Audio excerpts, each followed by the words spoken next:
Gawe cilok dinggo suguhan bakdan. Halo Bolo, assalamualaikum warahmatullahi wabarakatuh. Dino iki aku karo mamaku gawe cilok dinggo suguhan bakdan Bolo. Dadi unike cilok gawean mamaku iki glempunge digodhog sik Bolo karo diolah dadi ben ngentel karo banyu karo bumbune kabeh. Bar kuwi diudak-udak nganti kabeh rata, nganti kabeh kentel. Nek wis kentel iki ditambahi pati, bar kuwi diuleni nganti kalis ya. Iki mau leh gawe adonan 2 kilo dadi sing udak kudu wong loro, wabot jebule Bolo.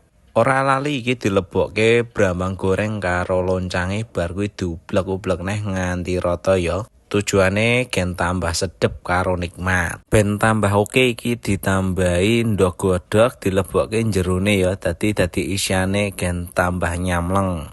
Supayane ora lengket tangane pas mbunderi glindingane iki dikeki lenga utawa glepung ya. Dadi gen ora lengket. Bar diglindingi terus dikungkumke ning banyu panas mongah-mongah ngene iki ya supayane gen mateng. Nak wis kemrampul gek ndang dintas, aja nganti kemlonyon. Lanjut bar kuwi didang nganti empuk kabeh, nganti matang kabeh ya. Sambi ngedang ciloke iki aku gawe sambele Bolo. Iki digongso bumbune ana brambang bawang karo lombok cilik. Bar kuwi cemplungke saose, tambahi banyu sithik, tambahi micin karo roiko sithik, karo diudak-udak gen ra gosong.